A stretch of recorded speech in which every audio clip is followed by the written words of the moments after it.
Hey, what's up? Today, I'm gonna show you how to make what I think is a nearly perfect Detroit style pan pizza. I'm calling this recipe Bry's Ultimate DSPP 2.0. For this second version of the recipe, I wanted better textures in both the soft and hard department, and I wanted more flavor overall, especially from the dough. To get this thing right, I even went as far as booking a day trip to Michigan to eat this style of pizza at its source, Buddy's Pizza in East Detroit. Eating that pizza was a full reset on what I thought DSPP could be, and it inspired me to use a pretty wild technique that I think improves on the texture of the original by quite a bit.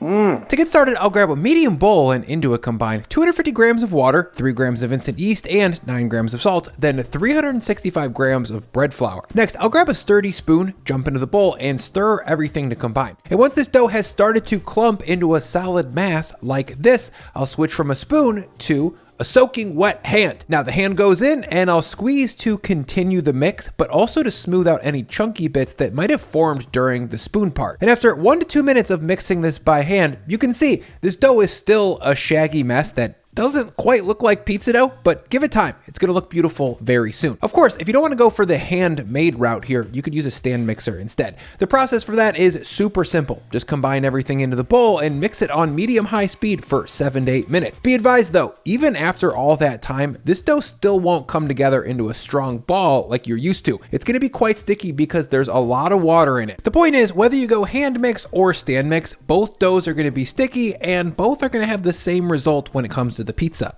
Now, once this mix is complete, I'll pop a lid on the bowl and ferment it for 30 minutes. 30 minutes later, it's time to turn this shaggy, sticky mess into a respectable dough. Of course, we'll need to use a strength building fold to do that. So I'll grab a big grip of the dough, pull it out as far as it'll let me, then I'll fold it back over. I'll repeat that stretch and fold 4 to 5 more times, working my way around the bowl. Then to further strengthen this dough, I'm gonna round it from 10 o'clock to 2 o'clock like this. As I do this, I'm making sure to tuck the new tension that I'm creating underneath so that it stays within the dough. And there we go, significantly stronger and more taut. I'll ferment this for 30 more minutes, lid on, and then repeat the exact same process. Same as before, I'll pull out the dough as far as I can and then fold it back over 4 to 5 times. I'll follow that with a round and tuck to create a tight ball of dough. Now after the second fold, the lid goes back on and I'll set a 1-hour timer and check back then. 1 hour later, or 2 hours after our initial mix, I'll come back and check the dough. It's buoyant, it's gassed up by about 2 times, and now it's really strong. By the way, this is the hand mix version of this dough next to the stand mixer version. They look basically the same, though the hand mix version is slightly more rustic looking, but in my testing, the baked pizzas from each of these doughs were indistinguishable from each other. Now, this dough is theoretically usable right now. You could pan this up and bake it into a pretty good pizza. That's what I did in my original recipe and I loved it. But instead, I'm gonna move this dough over to my fridge to ferment it overnight. Cold fermentation gives the yeast more time to digest the carbs in the dough, creating a lot more flavor, but it also makes a dough that bakes up darker and crispier.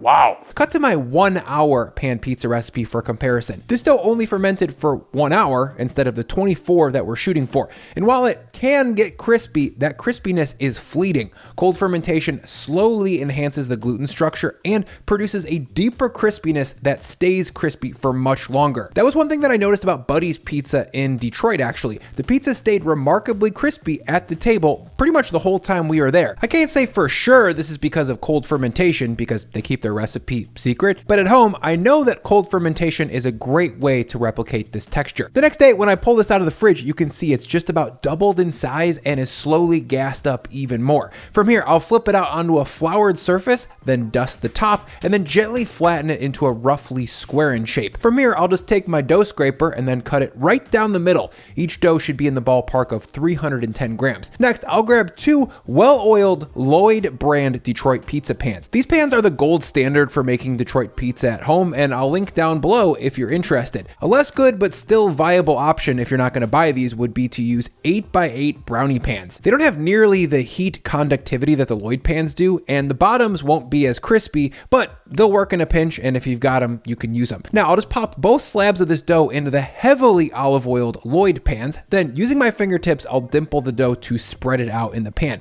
I prefer this to straight up pulling the dough to stretch it because Pulling it degasses it aggressively and leads to a denser, tougher crumb. Now, once these are dimpled out, I'll cover them each with a little sheet tray and then move them to a warm spot. For me, that's an oven that was heated for about 2 minutes on its lowest setting, then turned off. This creates an environment that's roughly 90F. While that proofs, let me quickly thank the sponsor of this video, BetterHelp. Whether or not you have anxiety, depression, or are just somebody who is having a hard year, therapy can be a really powerful tool to help you change the way you approach your life.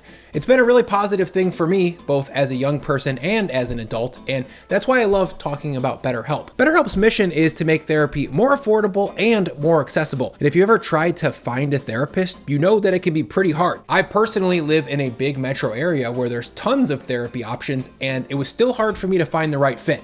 That's actually why I went to BetterHelp in the first place. You just fill out a few questions online and you get matched with a professional therapist in just a few days. And right now, if you use my link in the description, you'll get 10% off your first month. Plus, if that first therapist isn't the right fit, which I'm told happens all the time, you can easily switch to someone who's new at no added cost and without having to think about who's covered under your insurance. So if you're struggling, consider online therapy. Use the link in my description below or go to betterhelp.com/Lagerstrom and you get 10% off your first month.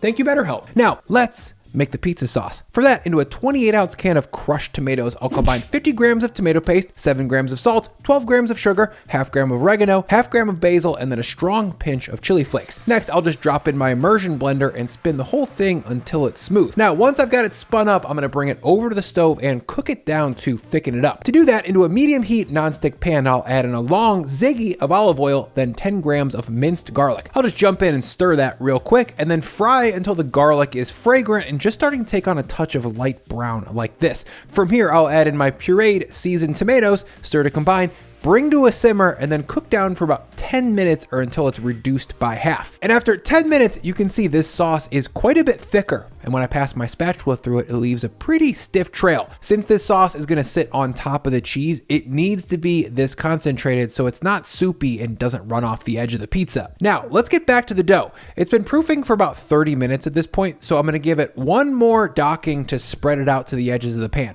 Same as before, I'll just do that with wet fingertips so that the dough doesn't stick to me. That should do it. Now I'll cover this with the sheet trays one more time and set it aside on the counter for about 30 minutes, then preheat my oven to 500F.